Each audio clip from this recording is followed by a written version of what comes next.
السلام علیکم ورحمۃ اللہ وبرکاتہ، نحمدہ ونصلی علی رسولہ الکریم، اما بعد فاعوذ باللہ من الشیطان الرجیم، بسم اللہ الرحمن الرحیم، رب اشرح لی صدری ویسر لی امری واحلل عقدۃ من لسانی یفقہوا قولی۔ ہم قیامت کے دن کے حالات کے بارے میں پڑھ رہے ہیں۔ قیامت کے بارے میں اللہ تعالیٰ فرماتے ہیں، بسم اللہ الرحمن الرحیم، لا اقسم بیوم القیامہ ولا اقسم بالنفس اللوامہ، ایحسب الانسان ان لن نجمع عظامہ، بلا قادرین علی ان نسوی بنانہ، بل یرید الانسان لیفجر امامہ، یسأل ایان یوم القیامہ، فإذا برق البصر وخسف القمر وجمع الشمس والقمر، یقول الانسان یومئذ این المفر، کلا لا وزر الی ربک یومئذ المستقر۔ نہیں میں قیامت کے دن کی قسم کھاتا ہوں، اور نہیں میں بہت ملامت کرنے والے نفس کی قسم کھاتا ہوں۔ کیا انسان یہ سمجھتا ہے کہ ہم کبھی اس کی ہڈیاں اکٹھی نہیں کریں گے؟ کیوں نہیں، ہم انہیں اکٹھا کریں گے، اس حال میں کہ ہم قادر ہیں کہ اس کی انگلیوں کے پورے درست کر کے بنا دیں۔ بلکہ انسان یہ چاہتا ہے کہ اپنے آگے آنے والے دنوں میں بھی نافرمانی کرتا رہے۔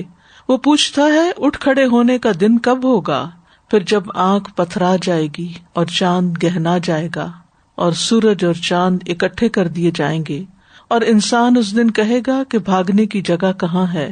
ہرگز نہیں، پناہ کی کوئی جگہ نہیں، اس دن تیرے رب ہی کی طرف جا کر ٹھہرنا ہے۔ تو وہ دن رب کے حضور حاضر ہونے کا دن ہے، جسے یوم البعث والنشور بھی کہا جاتا ہے، کہ مرنے کے بعد دوبارہ اٹھائے جانے کا دن۔ تو آج ہم البعث والنشور کے بارے میں کچھ پڑھیں گے۔ بعث کا مطلب ہے کہ اللہ تعالیٰ کا قبروں سے مردوں کو ان کا حساب لینے کے لیے زندہ کرنا، اٹھانا۔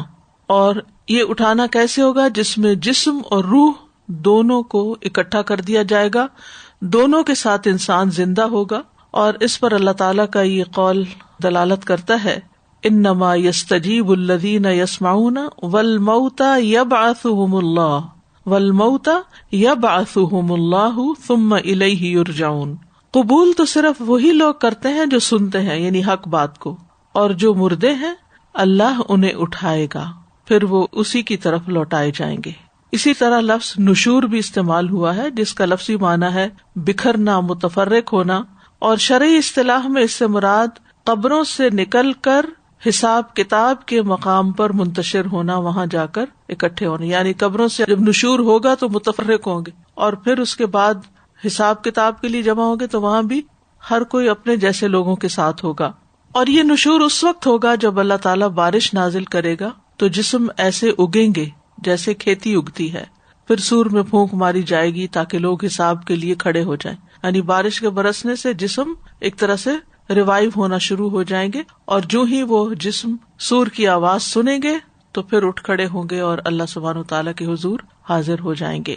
یوم البعث پر ایمان لانے کی بہت اہمیت ہے۔ ابو ہریرہ کہتے ہیں کہ رسول اللہ صلی اللہ علیہ وسلم نے فرمایا، مجھ سے سوال کرو، سو وہ آپ سے سوال کرتے ہوئے ڈرے۔ پھر ایک شخص آیا اور آپ کے گھٹنوں کے پاس بیٹھ گیا، تو اس نے عرض کیا، اللہ کے رسول صلی اللہ علیہ وسلم، اسلام کیا ہے؟ آپ نے فرمایا کہ تو اللہ کے ساتھ کسی کو شریک نہ کرے، نماز قائم کرے، زکوٰۃ ادا کرے، رمضان کے روزے رکھے۔ اس نے عرض کیا، آپ نے سچ فرمایا۔ اس نے عرض کیا، اللہ کے رسول ایمان کیا ہے؟ آپ نے فرمایا کہ تو اللہ پر، اس کے فرشتوں پر، اس کی کتاب پر، اس کے رسولوں پر ایمان لائے، اور قیامت کے دن اٹھنے پر، وَتُؤْمِنَ بِالْبَعْثِ، اور ہر تقدیر پر ایمان لائے۔ اس نے عرض کیا، آپ نے سچ فرمایا۔ تو ایمانیات کی جو تفصیل ہے اس میں بھی بعث کا لفظ آتا ہے کہ انسان اس بات پر ایمان لائے کہ مرنے کے بعد جب وہ قبر میں جائے گا اور اپنا وقت پورا کر لے گا اور قیامت کا دن ہوگا، سور پھونکا جائے گا تو وہ دوبارہ قبر سے اٹھے گا. اور اٹھنے کی کیفیت بھی میں نے آپ کو بتا دی کہ پہلے بارش ہوگی جس سے جسم اگیں گے، اور پھر سور پھونکا جائے گا جس سے سب لوگ کھڑے ہو جائیں گے، اور کھڑے ہو کر حشر کے میدان میں اکٹھے ہو جائیں گے اور الگ الگ ہوں گے. ہو سکتا ہے کہ 2 لوگوں کی قبریں ایک جگہ پر ہوں مرنے کے بعد، ساتھ ساتھ دفن ہوں، لیکن اٹھیں گے اپنے اپنے اعمال کے ساتھ، کہ انما یبعث الناس علی نیاتہم، اپنی نیتوں کے ساتھ اٹھیں گے. جس کی نیت اچھی ہوگی وہ اچھے لوگوں کے ساتھ جا ملے گا، اور جس کی نیت خراب ہوگی وہ برے لوگوں کے ساتھ. تو مرنے کے بعد دوبارہ اٹھایا جانا برحق ہے. سورۃ المؤمنون میں اللہ تعالیٰ فرماتے ہیں وَلَقَدْ خَلَقْنَا الْإِنسَانَ مِنْ سُلَالَةٍ مِّن طِينٍ ثُمَّ جَعَلْنَاهُ نُطْفَةً فِي قَرَارٍ مَّكِينٍ ثُمَّ خَلَقْنَا النُّطْفَةَ عَلَقَةً فَخَلَقْنَا الْعَلَقَةَ مُضْغَةً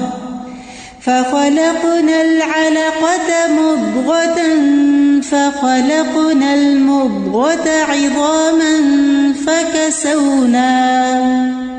فَكَسَوْنَا الْعِظَامَ لَحْمًا ثُمَّ أَنشَأْنَاهُ خَلْقًا آخَرَ فَتَبَارَكَ اللَّهُ أَحْسَنُ الْخَالِقِينَ.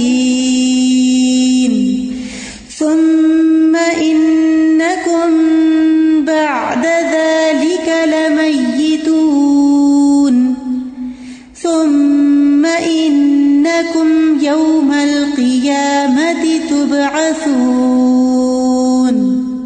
ان آیات میں ایک انسان کی زندگی کے سارے مرحلے بتا دیے گئے ہیں، اور بلا شبہ یقیناً ہم نے انسان کو حقیر مٹی کے ایک خلاصے سے پیدا کیا، پھر ہم نے اسے ایک قطرہ بنا کر ایک محفوظ ٹھکانے میں رکھا، پھر ہم نے اس قطرے کو ایک جمع ہوا خون بنایا، پھر ہم نے اس جمے ہوئے خون کو ایک بوٹی بنایا، پھر ہم نے اس بوٹی کو ہڈیاں بنایا، پھر ہم نے ان ہڈیوں کو گوشت پہنایا، پھر ہم نے اسے ایک اور صورت میں پیدا کر دیا. سو بہت برکت والا ہے اللہ جو پیدا کرنے والوں میں سب سے اچھا ہے. پھر بے شک تم اس کے بعد ضرور مرنے والے ہو، پھر بے شک تم قیامت کے دن اٹھائے جاؤ گے. ثم انکم یوم القیامت تبعثون. جس طرح پہلی بار پیدا ہوئے اسی طرح دوسری بار پیدا ہوگے. پہلی بار انسان ماں کے پیٹ سے برآمد ہوتا ہے، وہ بھی قبر ہی کی شیپ کا ہوتا ہے، اور دوسری دفعہ انسان قبر کے پیٹ سے اٹھے گا. زمین بھی ماں کی طرح ہے، انسان کو جب قبر میں ڈالا جاتا ہے تو ماں کی طرح بھیجتی ہے، اور پھر قیامت کے دن وہ جنم دے دے گی، انسان اس سے باہر نکل آئیں گے. سورۃ یاسین میں اللہ تعالیٰ فرماتے ہیں وَضَرَبَ لَنَا مَثَلًا وَنَسِیَ خَلْقَهُ قَالَ مَن يُحْيِي الْعِظَامَ وَهِيَ رَمِيمٌ قُلْ يُحْيِيهَا الَّذِي أَنشَأَهَا أَوَّلَ مَرَّةٍ وَهُوَ بِكُلِّ خَلْقٍ عَلِيمٌ. اور وہ ہمارے لیے تو مثال بیان کرتا ہے اور اپنی پیدائش کو بھول جاتا ہے. کہتا ہے کہ ہڈیاں جب بوسیدہ ہو چکی ہوں گی تو انہیں کون زندہ کرے گا؟ کہہ دو انہیں وہی زندہ کرے گا جس نے انہیں پہلی مرتبہ پیدا کیا، اور وہ ہر طرح کا پیدا کرنا خوب جاننے والا ہے. اہل مکہ سے خطاب ہے کہ وہ بعث بعد الموت پر یقین نہیں رکھتے تھے. انہیں یہ سمجھ نہیں آتی تھی کہ انسان مرنے کے بعد جب قبر میں دفن ہوتا ہے اور ہڈیاں جو ہیں وہ گل جاتی ہیں اور مٹی مٹی ہو جاتی ہیں، تو دوبارہ کیسے وہ اگیں گی اور دوبارہ کیسے بنے گی. تو اس کا جواب دیا جا رہا ہے کہ کہہ دو انہیں وہی زندہ کرے گا جس نے انہیں پہلی بار پیدا کیا. وَهُوَ بِكُلِّ خَلْقٍ عَلِيمٌ. اور وہ تخلیق کا ہر کام جانتا ہے.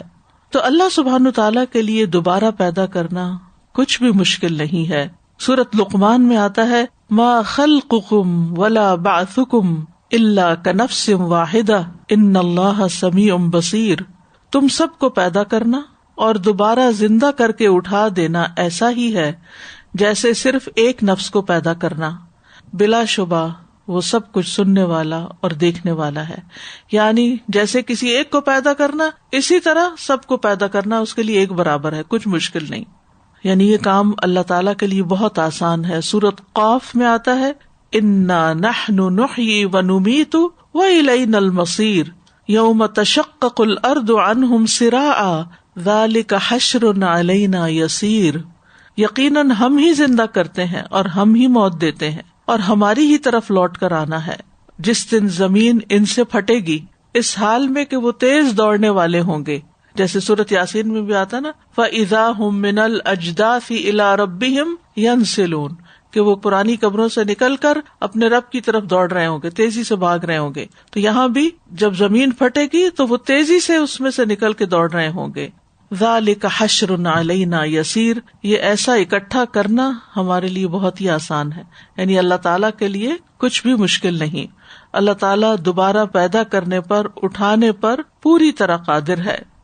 اب الیس الذی خلق السماوات والارض بقادر علی ان یخلق مثلہم بلا وہو الخلاق العلیم. سورۃ یاسین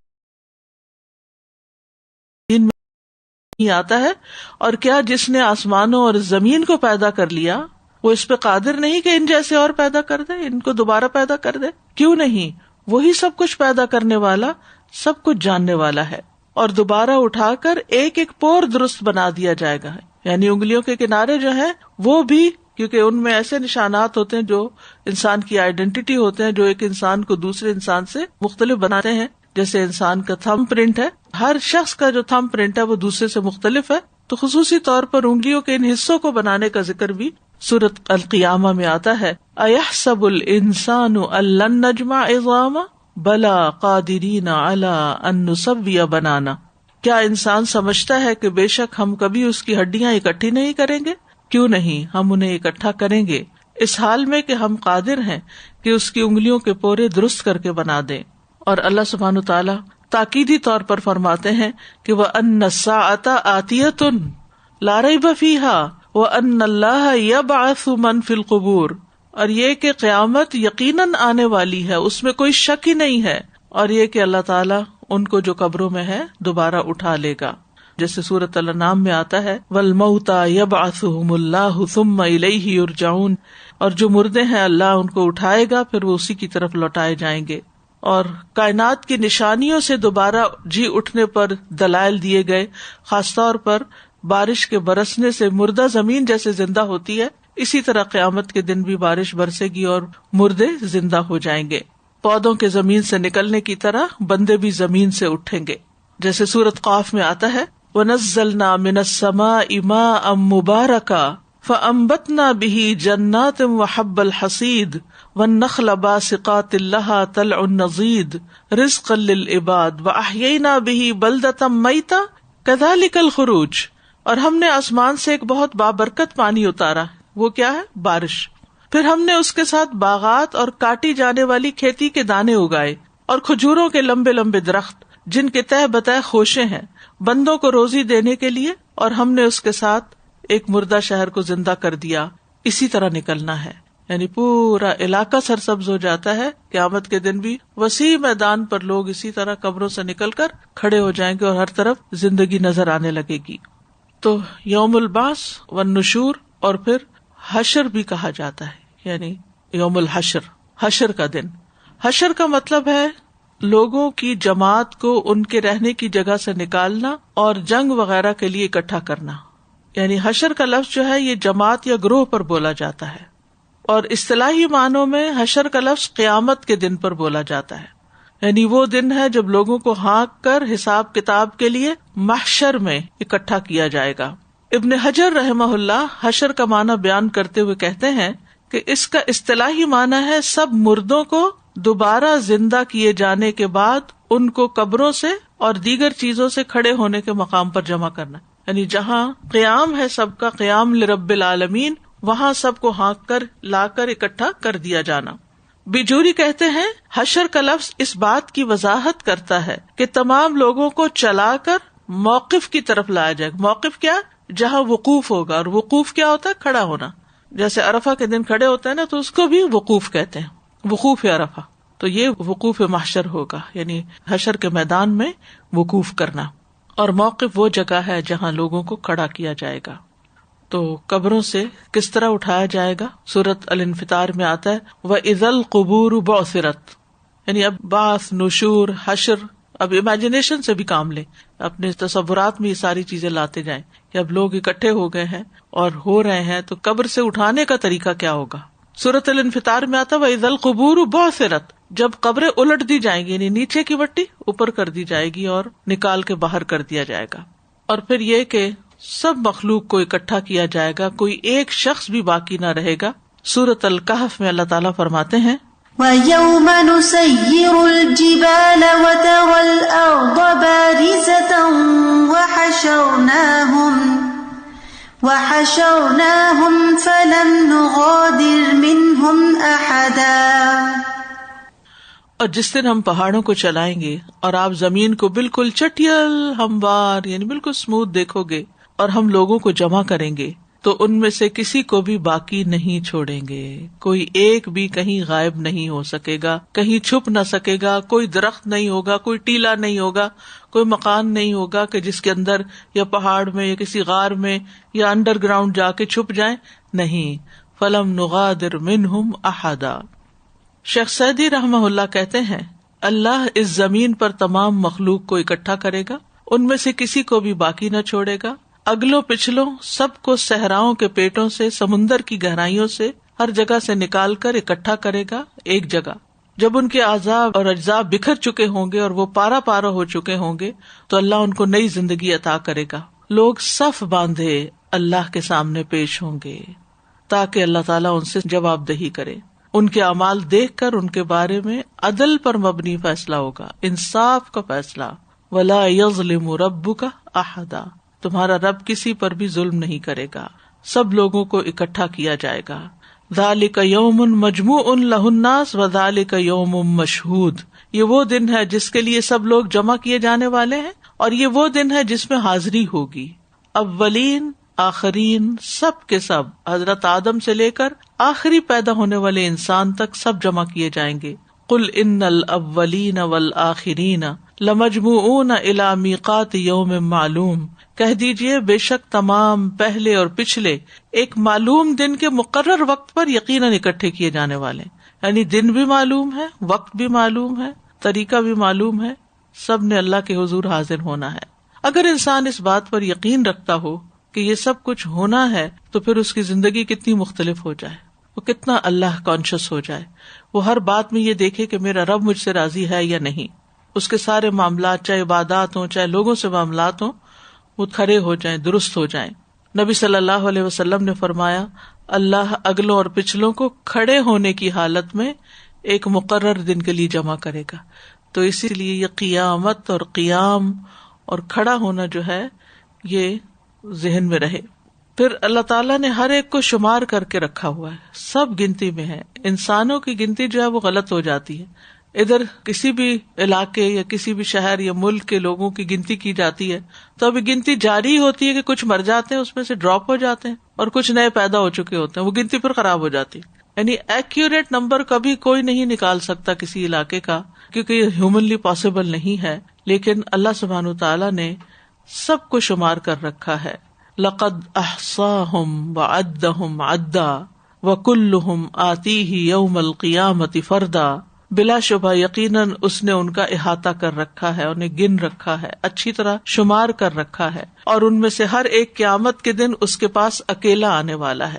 پھر اسی طرح یہ کہ جب لوگ اٹھیں گے گروہ در گروہ بھی اٹھیں گے. یوم ینفخ فی الصور فتأتون افواجا، فوج در فوج نکل آؤ گے، چاہے اکٹھے ہوں گے لیکن ہر ایک اپنے اون پر ہوگا، اپنے اعمال کے ساتھ ہوگا.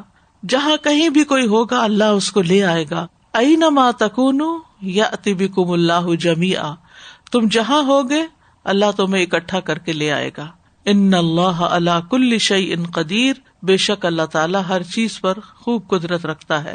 پھر یہ ہے کہ کائنات میں بکھرے ہوئوں کو اکٹھا کر کے کھڑا کر دے گا، چاہے وہ کسی بھی حالت میں ہوں، پتھر ہوں، لوہا ہوں یا کچھ اور ہوں. ان کے باڈیز میں جتنی کیمیکل چینجز آ چکی ہوں، وہ کچھ سے کچھ بن چکے ہوں، لیکن وہ واپس اٹھا دیے جائیں گے.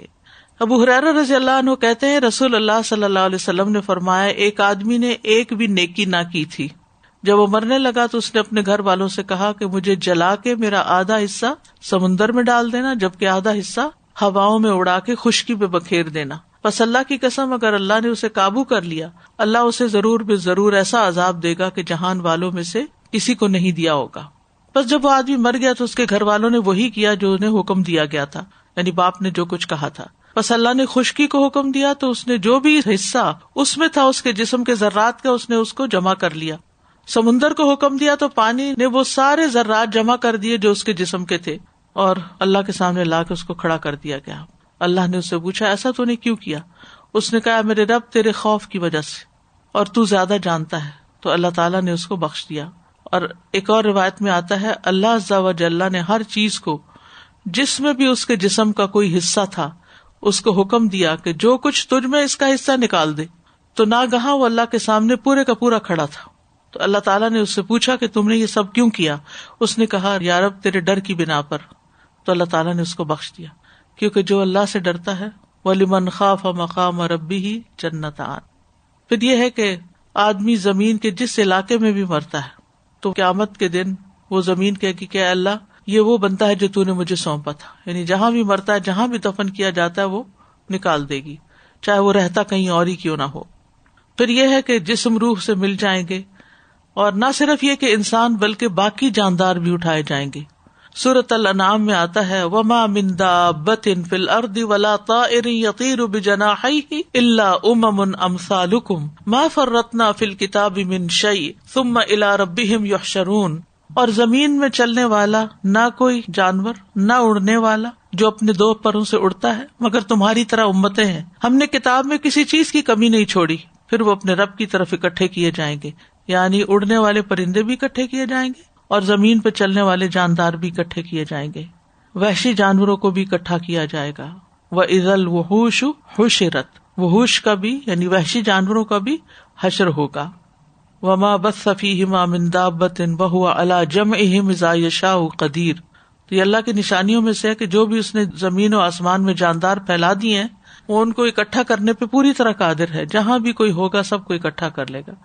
شیاطین کو بھی اکٹھا کیا جائے گا۔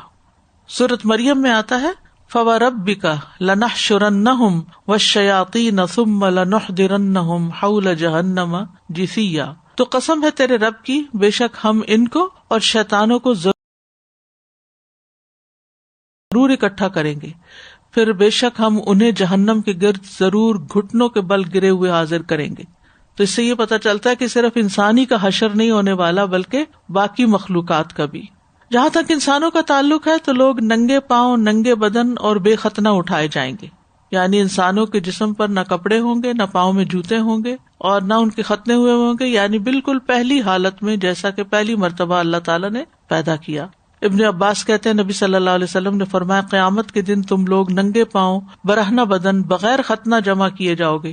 پھر آپ نے یہ آیت پڑھی کما بدأنا اول خلق نعیدہ وعدا علینا انا کنا فاعلین۔ جس طرح ہم نے پہلی پیدائش کی ابتدا کی، یعنی پہلی دفعہ تمہیں پیدا کیا، اسی طرح ہم اسے لوٹائیں گے، دوبارہ پیدا کریں گے، یہ ہمارے ذمے وعدہ ہے، یقیناً ہم ہمیشہ پورا کرنے والے ہیں۔ اور پھر یہ کہ جب انسانوں پر یعنی کپڑا نہیں ہوگا تو بھی کسی کو کسی کی طرف دیکھنے کی ہوش نہیں ہوگی۔ صحابیات اس پر پریشان ہوئی کہ پھر ہمارے لباس نہیں ہوں گے تو پھر کیا ہوگا۔ حضرت سودا کہنے لگی جب انہوں نے یہ حدیث سنی نبی صلی اللہ علیہ وسلم سے، کہنے لگے اللہ کے رسول ہے ہماری شرمگاہیں نظر آئیں گی، ہم ایک دوسرے کو دیکھ پائیں گے۔ آپ نے فرمایا لوگ ایسا کرنے سے مشغول ہوں گے، ان کو اپنی ایسی فکر پڑی ہوگی کہ وہ کسی کی طرف نہیں دیکھیں گے۔ پھر آپ نے آیت تلاوت فرمائی یوم یفر المرء من اخیہ وامہ وابیہ وصاحبتہ وبنیہ لکل امرئ منہم یومئذ شأن یغنیہ۔ بس جب کانوں کو بہرا کرنے والی قیامت آئے گی جس دن آدمی اپنے بھائی سے بھاگے گا، اپنی ماں اور باپ سے، اپنی بیوی اور بیٹوں سے، اس دن ان میں سے ہر شخص کی ایسی حالت ہوگی جو اسے دوسروں سے بے پرواہ کر دے گی۔ یہاں تو ایک بات یہ کہی گئی کہ بغیر لباس کے اٹھائے جائیں گے، لیکن دوسری جگہ یہ بھی آتا ہے کہ مردوں کو ان کے کفن میں ہی اٹھایا جائے گا۔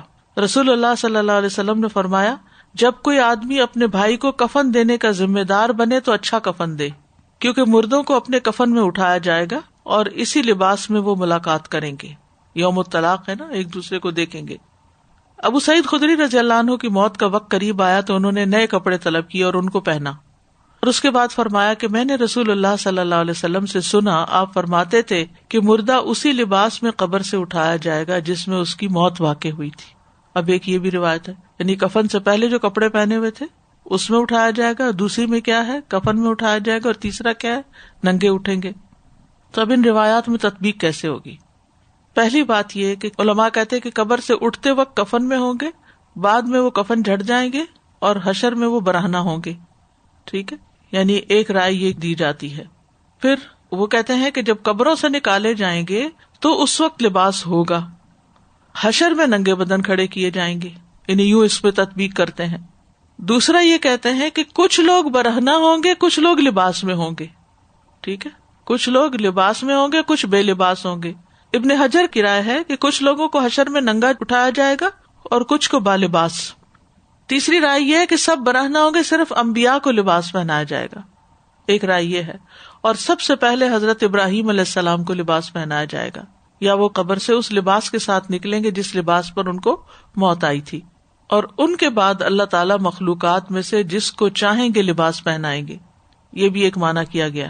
چوتھا معنی یہ کہ صرف شہداء، شہید لوگ، یا جن کو اللہ چاہے گا لباس پہنائے گا۔ یہ بھی کہتے ہیں کہ اگر کوئی احرام کی حالت میں فوت ہوا ہے، احرام پہنے ہوئے، تو وہ بھی اسی احرام میں اٹھے گا اور اسی لباس میں۔ تو کچھ کہتے ہیں کہ یہ صرف شہداء کے لیے ہے۔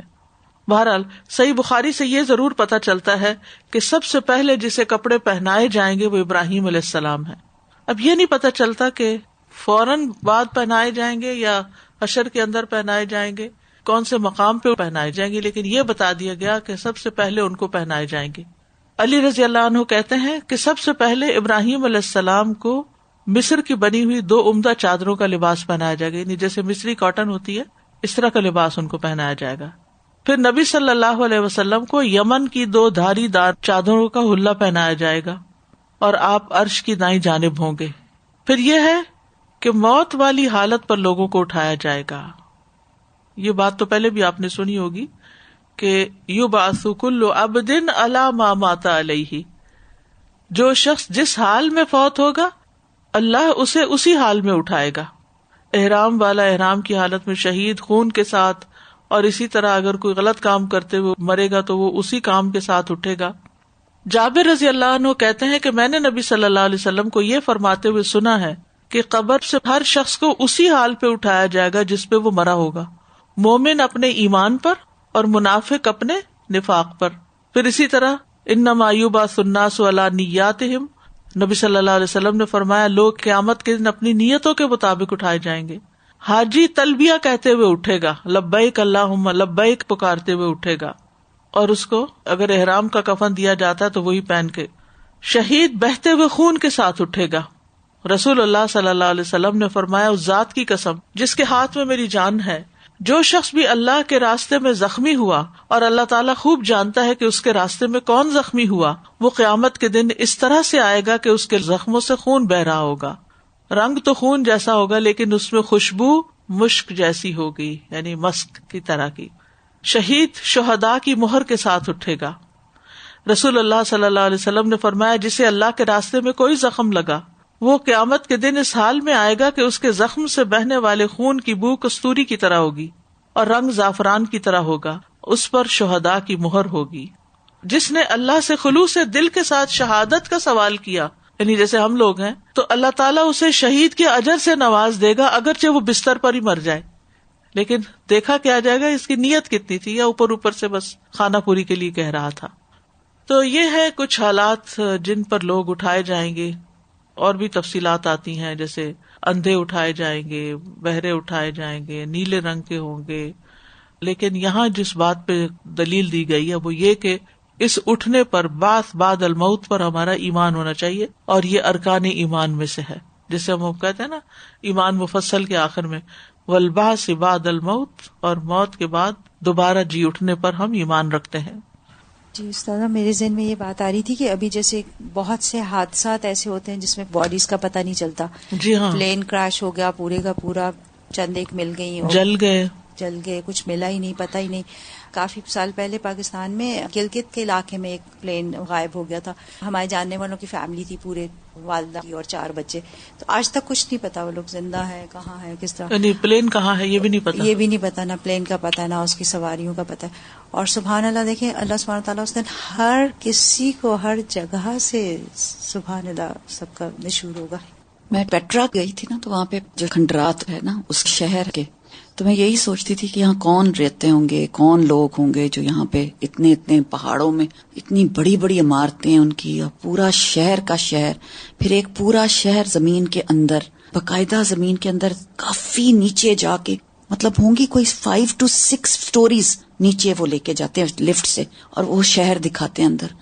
اور وہ کئی مکان ہیں وہاں استاذہ جی, پورا شہر ہے اندر, انہوں نے اندر کیا ہوا تھا زمین کے اندر.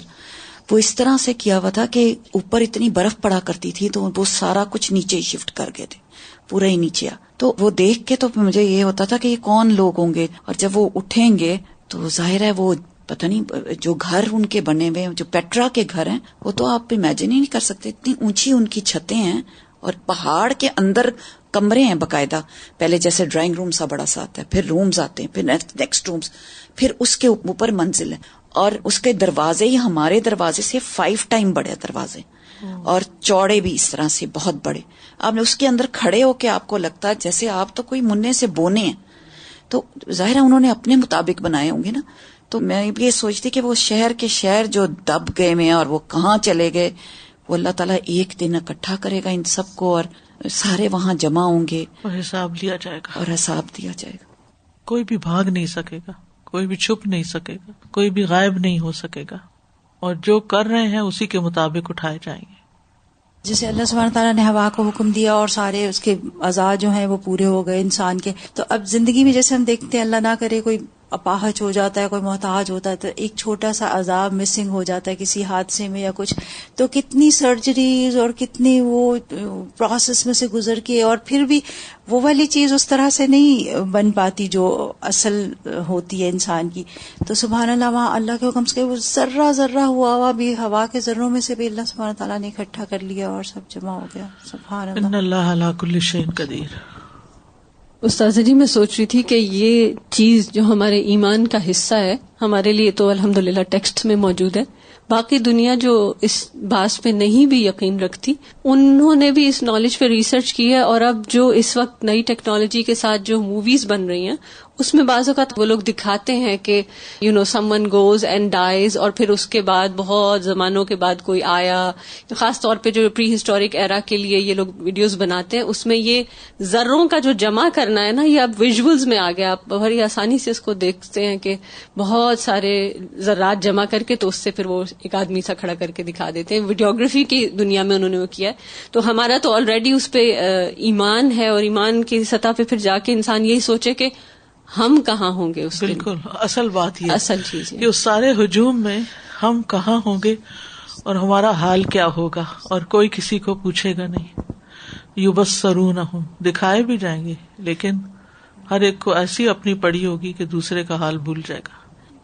سازا جی, یہ جو لباس والی آپ نے کچھ اوپینینز بتائے کہ کس طرح, تو اس میں انسان جب دعا کرتا ہے اپنے لیے, اب تک تو جیسے قیامت کے دن کے بارے میں بھی ہم کتنی چیزیں قرآن سے پڑھتے تو دعا کرتے ہیں دائیں ہاتھ میں نام اعمال ملے, ہمیں اس طرح ہو. تو کیا پھر انسان اس طرح دعا کر سکتا ہے کہ یعنی ہم برہنہ لوگوں میں نہ ہوں؟ استر عوراتنا وآمن رواتنا, جب یہ ہم پڑھے نا تو اس وقت یہ. اچھا, جزاک اللہ خیر. اب ہے حشر کا میدان. سورۃ ابراہیم میں اللہ تعالیٰ فرماتے ہیں, یوم تبدل الارض غیر الارض والسماوات وبرزوا للہ الواحد القہار, جس دن یہ زمین اور آسمان تبدیل کر دیے جائیں گے اور لوگ اکیلے زبردست اللہ کے حضور حاضر ہو جائیں گے. ایک یہودی نے نبی صلی اللہ علیہ وسلم سے سوال کیا, جس دن زمین دوسری زمین سے بدل جائے گی اور آسمان بھی بدل جائیں گے تو لوگ کہاں ہوں گے؟ آپ نے فرمایا, وہ پلسرات پر اندھیرے میں ہوں گے. میدے کی طرح سفید زمین ہوگی. نبی صلی اللہ علیہ وسلم نے فرمایا, قیامت کے دن لوگوں کا حشر سفید اور سرخی آمیز زمین پر ہوگا, جیسے میدے کی روٹی صاف اور سفید ہوتی ہے, اس زمین پر کسی چیز کا کوئی نشان نہیں ہوگا, کیونکہ جب صاف پیپر ہوتا ہے نا تو اس پہ جو بھی لکھا ہوتا ہے وہ نظر آتا ہے. تو زمین نیچے سے چمک رہی ہوگی, صاف ہوگی, تو اس پر کھڑا ہوا ہر شخص جو ہے وہ پوری طرح ویزیبل ہوگا. حشر کے میدان میں مختلف لوگوں کی مختلف حالتیں ہوں گی. مومن اور متقین اس دن امن میں ہوں گے. یہ ایک بڑی دل کو تسلی دینے والی بات ہے کہ ایمان اور تقوی انسان کو فائدہ دے گا. یا عبادی لا خوف علیکم اليوم ولا انتم تحزنون الذین آمنوا بآیاتنا وکانوا مسلمین. اے میرے بندو، آج نہ تم پر کوئی خوف ہے نہ تم غمگین ہوگے، وہ لوگ جو ہماری آیات پر ایمان لائے اور وہ فرما بردار تھے. سورۃ یونس میں اللہ تعالیٰ فرماتے ہیں الا ان اولیاء اللہ لا خوف علیہم ولا هم يحزنون الذین آمنوا وكانوا يتقون لهم البشرى في الحياة الدنيا وفي الآخرة لا تبديل لكلمات الله ذلك هو الفوز العظيم. سبحان اللہ. سن لو، بے شک اللہ کے دوست، ان پر نہ کوئی خوف ہے نہ وہ غمگین ہوں گے. تو اللہ سے دوستی کر لینی چاہیے، اللہ کو راضی کر لینا چاہیے، اللہ کے قریب ہو جانا چاہیے. کون ہے وہ جو ایمان لائے اور تقوی اختیار کرتے تھے، بچ بچ کے رہتے تھے، حرام سے بچتے تھے، گناہوں سے بچتے تھے، اللہ کی نافرمانی کے کاموں سے بچتے تھے. انہی کے لیے دنیا کی زندگی میں خوشخبری ہے. جب موت آئے گی تو خوشخبریاں لے کر آئے گی، اور آخرت میں بھی اللہ کی باتوں کے لیے کوئی تبدیلی نہیں. اللہ نے جو وعدہ کر دیا پکا وعدہ کیا ہے. یہ بہت بڑی کامیابی ہے. یعنی دنیا میں انسان کچھ بھی اچیو کر لے، اس کے مقابلے میں یہ سب سے بڑی کامیابی کی بات ہے، اور یہی ہمارا گول ہونا چاہیے. اس کامیابی کے لیے جینا چاہیے، اس کامیابی کے لیے محنت کرنی چاہیے، اس کامیابی کا ہمیں شوق ہونا چاہیے کہ یہاں کامیاب ہونا ہے. دنیا میں کئی جگہوں پر انسان کامیاب ہوتا ہے، کہیں ناکام ہوتا ہے، کچھ چیزیں اس کی مرضی کی ہوتی، کچھ نہیں ہوتی، ڈزنٹ میٹر. لیکن اصل خوش قسمت وہ ہے کہ جس کو ایمان اور تقوی نصیب ہو جائے اور وہ آخرت میں کامیاب ہو جائے. سورۃ الانبیاء میں آتا ہے ان الذین سبقت لهم منا الحسنى اولئک عنہا مبعدون لا يسمعون حسیسها وهم فیما اشتہت انفسهم خالدون لا يحزنهم الفزع الاکبر وتتلقاهم الملائکۃ ھذا یومکم الذی کنتم توعدون. بے شک وہ لوگ جن کے لیے ہماری طرف سے بھلائی پہلے طے ہو چکی، وہ اس سے دور رکھے گئے ہوں گے، یعنی جہنم سے دور رکھے جائیں گے. وہ اس کی آہٹ نہیں سنیں گے، اور وہ اس میں جسے ان کے دل چاہیں گے ہمیشہ رہنے والے ہیں، یعنی جنت میں. انہیں سب سے بڑی گھبراہٹ غمگین نہ کرے گی، اور انہیں لینے کے لیے فرشتے آئیں گے.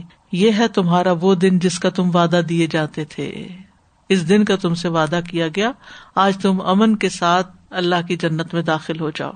تو دنیا میں اللہ سے ڈرنے والوں کے لیے اس دن امن ہوگا کہ انسان اگر کوئی بھی غلط بات منہ سے نکال لے، غلط کام کر لے، تو اس کو ڈر لگ جانا چاہیے، اور توبہ استغفار اور ندامت ہونی چاہیے، اور شرمندگی ہونی چاہیے کہ میں نے ایسا کیوں کیا.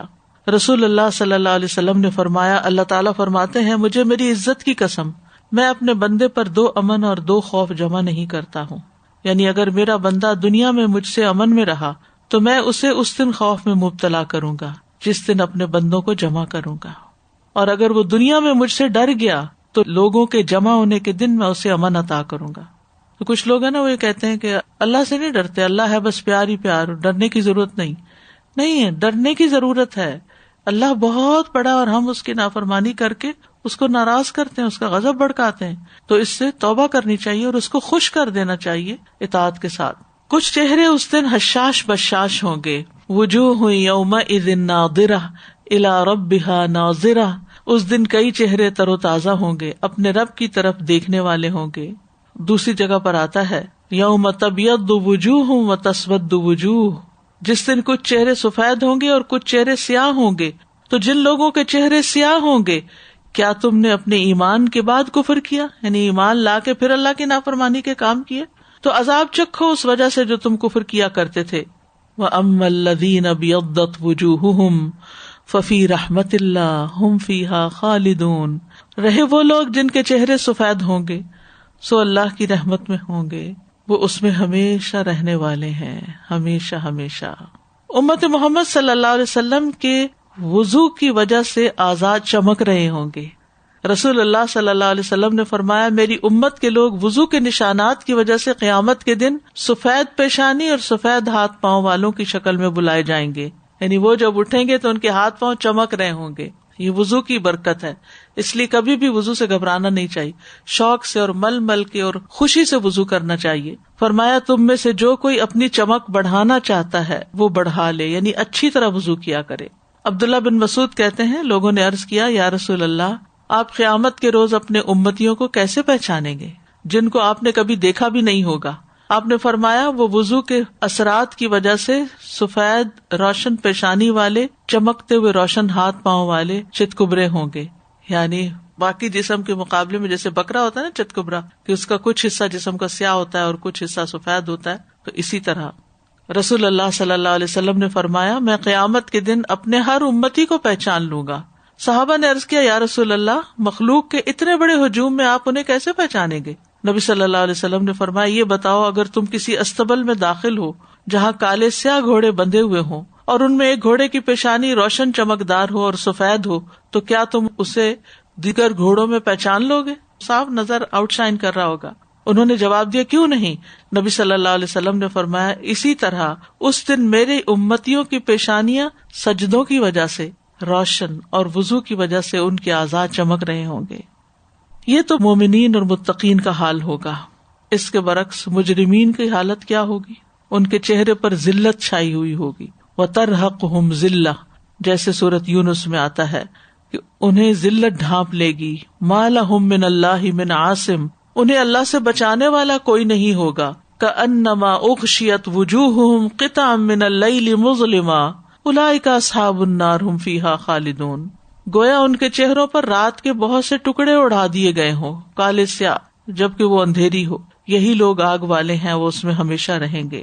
سورۃ معارج میں آتا ہے، یوم یخرجون من الاجداث سراعا کأنہم الی نصب یوفضون خاشعۃ ابصارہم ترہقہم ذلہ ذلک الیوم الذی کانوا یوعدون، وہ جس دن قبروں سے تیز دوڑتے ہوئے نکلیں گے جیسے وہ کسی گاڑے ہوئے نشان کی طرف دوڑے جا رہے ہیں، ان کی آنکھیں جھکی ہوں گی، ذلت انہیں گھیرے ہوئے ہوگی، یہی وہ دن ہے جس کا ان سے وعدہ کیا جاتا تھا۔ ان کے چہرے بگڑے ہوئے ہوں گے، وَوُجُوهٌ يَوْمَئِذٍ بَاسِرَةٌ تَظُنُّ أَن يُفْعَلَ بِهَا فَاقِرَةٌ، اور کئی چہرے اس دن بگڑے ہوئے ہوں گے، وہ یقین کریں گے کہ ان کے ساتھ کمر توڑ برتاؤ کیا جائے گا، خوف سے آنکھوں کا رنگ بدل جائے گا۔ یوم ينفخ في الصور ونحشر المجرمین یومئذ زرقا، جس دن سور میں پھونکا جائے گا اور ہم مجرموں کو اس دن اس حال میں اکٹھا کریں گے کہ وہ نیلی آنکھوں والے ہوں گے، یعنی ان کی آنکھیں نیلی ہو جائیں گی۔ ایک تو نیلی وہ خوبصورت چمکدار آنکھیں ہوتی ہیں، وہ نہیں، یعنی ان کے رنگ ایسے بگڑ سے جائیں گے، خوف کے مارے، ڈر کے مارے، جیسے خون جم جاتا ہے نا تو جسم نیلا ہو جاتا ہے، جیسے کہتے نیل پڑ گئے، اس طرح منہ کے بل گھسٹ کے میدان کی طرف جائیں گے۔ نبی صلی اللہ علیہ وسلم نے فرمایا، تم قیامت کے دن پیدل اور سوار اٹھائے جاؤ گے، کچھ ایسے لوگ بھی ہوں گے جنہیں منہ کے بل گھسیٹا جائے گا۔ متکبرین اس دن چیونٹیوں کی شکل میں ہوں گے اور جہنم کے ایسے قید خانے میں داخل ہو جائیں گے جس کا نام بلس ہوگا، اور ان لوگوں پر آگوں کی آگ چھائے گی، انہیں طینۃ الخبال کا پانی جو اہل جہنم کی پیپ ہوگی وہ پلایا جائے گا۔ سود کھانے والے دیوانہ اور بدحواس ہو کر اٹھیں گے۔ رسول اللہ صلی اللہ علیہ وسلم نے فرمایا، تم ایسے گناہوں سے بچو جو معاف نہیں کیے جاتے، اور ایک روایت میں آتا ہے جن گناہوں کا کفارہ نہیں ہوتا۔ جس نے جو چیز خیانت کی، قیامت کے دن اسی کے ہمراہ لایا جائے گا، یعنی اللہ کے مال میں خیانت یا لوگوں کے مال میں خیانت۔ سود کھانے والے کے بارے میں یہ وعید ہے کہ جس نے سود کھایا وہ اس کی وجہ سے قیامت کے دن دیوانہ اور بدحواس اٹھایا جائے گا۔ پھر آپ نے یہ آیت پڑھی، الذین یأکلون الربا لا یقومون الا کما یقوم الذی یتخبطہ الشیطان من المس، جو لوگ سود کھاتے ہیں کھڑے نہ ہوں گے مگر جیسے وہ شخص کھڑا ہوتا ہے جسے شیطان نے چھو کر خبتی بنا دیا ہو۔ تو یہ ہے مجرموں کی حالت۔ پھر ہے کفار کی حالت، یعنی جو بالکل ایمان ہی نہیں رکھتے آخرت کے دن پر۔ کفار قبروں سے اٹھ کر حیران پریشان ہو جائیں گے۔ قالوا یا ویلنا من بعثنا من مرقدنا ھذا ما وعد الرحمن وصدق المرسلون، کہیں گے ہائے افسوس ہم پر، ہمیں ہماری خوابگاہ سے کس نے اٹھا کھڑا کیا، یہ تو وہی چیز ہے جس کا رحمان نے وعدہ کیا تھا اور رسولوں نے سچ کہا تھا. جھوٹ اور تکبر کی وجہ سے چہرے سیاہ ہوں گے. وَيَوْمَ الْقِيَامَةِ تَرَى الَّذِينَ كَذَبُوا عَلَى اللَّهِ وُجُوهُهُمْ مُسْوَدَّةٌ أَلَيْسَ فِي جَهَنَّمَ مَثْوًى لِلْمُتَكَبِّرِينَ. اور قیامت کے دن تو دیکھے گا کہ وہ لوگ جنہوں نے اللہ پر جھوٹ باندھا ان کے چہرے سیاہ ہوں گے. کیا جہنم میں ان متکبروں کے لیے کوئی ٹھکانہ نہیں؟ پھر اسی طرح انکار کرنے والوں کو چہرے کے بل اندھے، گنگے اور بہرے اٹھایا جائے گا. وَنَحْشُرُهُمْ يَوْمَ الْقِيَامَةِ عَلَى وُجُوهِهِمْ عُمْيًا وَبُكْمًا وَصُمًّا مَأْوَاهُمْ جَهَنَّمُ كُلَّمَا خَبَتْ زِدْنَاهُمْ سَعِيرًا ذَلِكَ جَزَاؤُهُمْ بِأَنَّهُمْ كَفَرُوا بِآيَاتِنَا وَقَالُوا أَإِذَا كُنَّا عِظَامًا وَرُفَاتًا أَإِنَّا لَمَبْعُوثُونَ خَلْقًا جَدِيدًا. اندھے، گنگے اور بہرے اٹھایا جائے گا. ان کا ٹھکانہ جہنم ہے. جب کبھی بجھنے لگے گی تو ہم ان پر بھڑکا کر آگ زیادہ کر دیں گے. یہی ان کی جزا ہے کیونکہ انہوں نے ہماری آیات کا انکار کیا اور کہا کہ جب ہم ہڈیاں اور ریزہ ریزہ ہو گئے تو کیا واقعی ہم ضرور نئے سرے سے پیدا کر کے اٹھائے جانے والے ہیں. تو یہ ان کے انکار آخرت کی وجہ سے ان کے ساتھ سلوک کیا جائے گا کہ وہ اندھے، گنگے، بہرے اٹھیں گے. کفار کو چہروں کے بل اٹھایا جائے گا. اللہ کے ذکر سے منہ موڑنے والوں کو اندھا اٹھایا جائے گا. سورۃ طٰہٰ میں آتا ہے وَمَنْ أَعْرَضَ عَنْ ذِكْرِي فَإِنَّ لَهُ مَعِيشَةً ضَنْكًا وَنَحْشُرُهُ يَوْمَ الْقِيَامَةِ أَعْمَىٰ قَالَ رَبِّ لِمَ حَشَرْتَنِي أَعْمَىٰ وَقَدْ كُنْتُ بَصِيرًا قَالَ كَذَلِكَ أَتَتْكَ آيَاتُنَا فَنَسِيتَهَا وَكَذَلِكَ الْيَوْمَ تُنسَىٰ. اور جو میری یاد سے منہ موڑے گا تو اس کی زندگی تنگ ہو جائے گی اور قیامت کے دن ہم اسے اندھا کر کے اٹھائیں گے. وہ کہے گا اے میرے رب تو نے مجھے اندھا کر کے کیوں اٹھایا حالانکہ میں تو دنیا میں آنکھوں والا تھا. اللہ تعالیٰ فرمائے گا جس طرح ہماری آیات تمہارے پاس آئیں تو نے انہیں بھلا دیا، اسی طرح آج تو بھی بھلا دیا جائے گا. تو اللہ کا ذکر بھول جانا، قرآن پڑھ کے ایسا جیسے پڑھا ہی نہ ہو اور اس سے بالکل غافل ہو جانا، اور دینی رہنمائی ایک طرف اور اپنی مرضی اپنی خواہشات کے مطابق زندگی گزارنا، یہ سب اس چیز کا سبب ہے. پھر کفار کے چہرے غبار آلود بھی ہوں گے. وَوُجُوهٌ يَوْمَئِذٍ عَلَيْهَا غَبَرَةٌ تَرْهَقُهَا قَتَرَةٌ أُولَئِكَ هُمُ الْكَفَرَةُ الْفَجَرَةُ.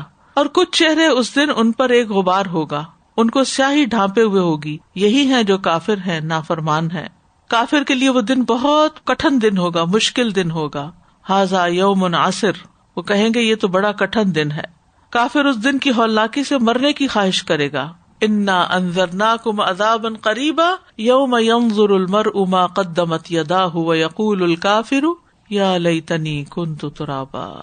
بلا شبہ ہم نے تمہیں ایک ایسے عذاب سے ڈرا دیا ہے جو قریب ہی ہے، جس دن آدمی دیکھ لے گا کہ اس کے دونوں ہاتھوں نے آگے کیا بھیجا، اور کافر کہے گا اے کاش میں مٹی ہوتا، یعنی مجھے دوبارہ نہ اٹھایا جاتا.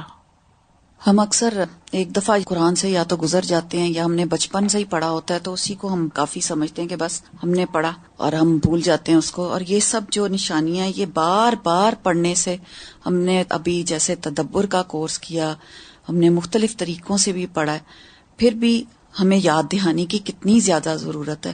لیکن لوگ جو ہیں وہ اسی پر ہی بہت خوش ہو جاتے ہیں کہ جی ہم نے پڑھا ہوا ہے قرآن، اب ہمیں مزید نہ کہا جائے کہ ابھی دوبارہ سے پڑھو. یا پھر ترجمہ اگر جیسے ابھی ریوائز ہو کے نیا ترجمہ آیا، نئے پارے آئے، سب کچھ، تو لوگ اس کو کہتے ہیں وہ پہلے والا جو تھا وہ کیسا تھا.